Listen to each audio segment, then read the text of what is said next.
देखिए, आजकल हम हर वक्त लोगों से घिरे रहते हैं। शोर और गुल है, भीड़ है, राइट? लेकिन हैरानी की बात यह है कि इतने लोगों में होने के बावजूद हम अक्सर अंदर से बिल्कुल अकेले और बेसुकून महसूस करते हैं। ऐसा क्यों है?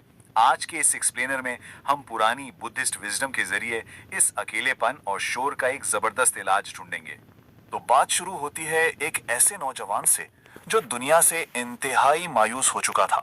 उसे लगता था कि यहाँ सब मतलबी हैं, किसी को किसी की परवाह नहीं। और इसी मायूसी में उसने तय किया कि वो सब कुछ छोड़कर बिल्कुल अकेला रहेगा, सबसे दूर। लेकिन यहाँ एक बहुत ही इंटरेस्टिंग सवाल पैदा होता है। क्या हम वाकई कभी मुकम्मल तौर पर अकेले होते हैं? सोचिए जरा, असल अकेलापन आखिर है क्या? चलिए इस इल्यूजन ऑफ आइसोलेशन को देखते हैं।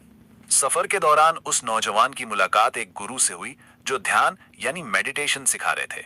गुरु ने बताया कि ध्यान ही इंसान को वाकई अकेला करता है। यह सुनकर नौजवान को बड़ी हैरत हुई। उसने थोड़ा तंज करते हुए कहा, मैं तो पहले से ही अकेला हूं, मेरा तो यहाँ इस दुनिया में कोई अपना है ही नहीं। इस पर गुरु का जवाब वाकई कमाल था। उन्होंने पूछा, जब तक तुम इन सब लोगों को अपने अंदर से निकाल नहीं देते, तुम सच में अकेले कैसे हो सकते हो? नौजवान ने मुड़कर देखा, बाहर तो कोई था ही नहीं। असल में गुरु यह समझाना चाह रहे थे कि हमारा दिमाग ना एक बहुत ही भीड़ भाड़ वाली जगह है। हम हर वक्त अपने दोस्तों, दुश्मनों और खानदान वालों की आवाजों को हर वक्त अपने अंदर उठाए फिरते हैं।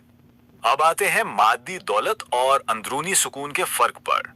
इसको और अच्छी तरह समझने के लिए एक और मिसाल देखते हैं, सेठ आनंद की। ये कहानी फिजिकल दौलत और अंदर के खालीपन का फर्क बहुत क्लियर कर देगी। एक तरफ सेठ आनंद के पास क्या नहीं था? हजारों नौकर, बेशुमार पैसा, बड़े बड़े बिजनेस, सब कुछ। लेकिन दूसरी तरफ उनका अंदरूनी हाल देखें तो बिल्कुल अलग था। अपने बुढ़ापे में वो रो रहे थे। उन्हें एहसास हो रहा था कि इस दुनिया की हर ऐश और इशरत होने के बावजूद वो इस दुनिया के सबसे गरीब और अकेले इंसान है। कितनी अजीब बात है ना? और बिल्कुल यही दुख तारीख के एक बहुत मशहूर वाक़े से मैच करता है।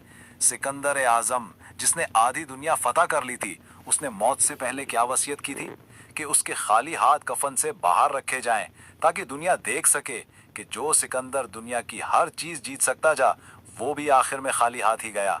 मतलब सिर्फ फिजिकल दौलत इकट्ठी करना आखिर में इंसान को खाली हाथ ही छोड़ता है। तो फिर यहाँ एक बहुत बड़ा सवाल पैदा होता है जो इन दोनों कहानियों को जोड़ता है।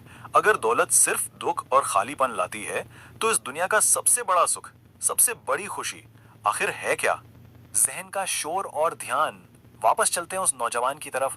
उस सच्ची खुशी और सुकून को पाने के लिए नौजवान ने गुरु का एक 30 दिन का मेडिटेशन चैलेंज कबूल किया, ताकि दिमाग के इस खामोश शोर को परखा जा सके। लेकिन सच बताऊं, अपने दिमाग को कंट्रोल करना बिल्कुल भी आसान काम नहीं था। शुरुआती दिन बहुत मुश्किल थे। पहले तो सिर्फ जिस्मानी दर्द और पैर सिन हो गए। फिर क्या हुआ? पुरानी यादों का एक जोरदार तूफान आया। उसके बाद इंतहाई नींद आने लगी और आखिर में अजीबो गरीब ख्यालात का एक ऐसा सैलाब आया जिसने उसे पूरी तरह हिलाकर रख दिया। ये बाहर की नहीं, उसके अंदर की जंग थी। कुछ ही दिन गुजरे थे कि उस पर एक अजीब हकीकत खुली। जिसे वो अपना अकेलापन समझता था, वहां तो दिमाग में एक पूरा मेला लगा हुआ था।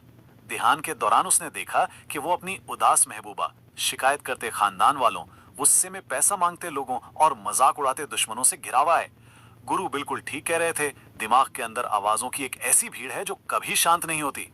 असल बात यह है कि हमारा दिमाग कभी भी खुद से खाली नहीं होता, जब तक हम बहुत कॉन्शियस तरीके से चीजों को जाने देना यानी लेट गो करना ना सीख लें। नौजवान गुरु के कदमों में गिर गया। उसे समझ आ गया था कि उसकी बेचैनी और लोनलीनेस दुनिया की वजह से नहीं, बल्कि उसके अपने अंदर के शोर और इस क्योस से जुड़े रहने की वजह से थी। मौजूदा लम्हे की ताकत यानी द अल्टीमेट सोल्यूशन। यहाँ आकर इन दोनों कहानियों का कनेक्शन बनता है। चाहे सेठानंद का खालीपन हो या उस नौजवान की बेचैनी, गुरु की आखिरी नसीहत इन दोनों का एक मुकम्मल हल पेश करती है। तो गुरु कहते हैं कि सच्ची शांति किसी मटेरियल दौलत में नहीं है।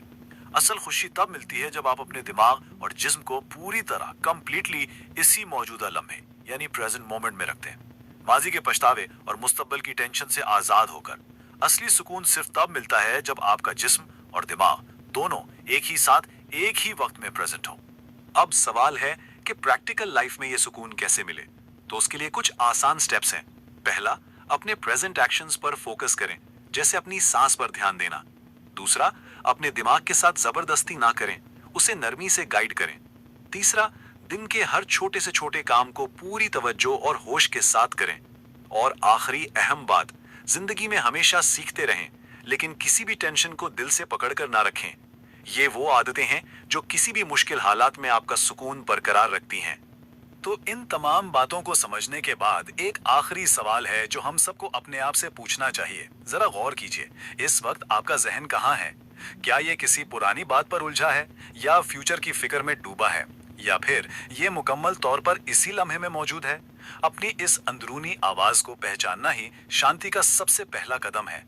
इस एक्सप्लेनर में हमारे साथ जुड़े रहने का बहुत शुक्रिया।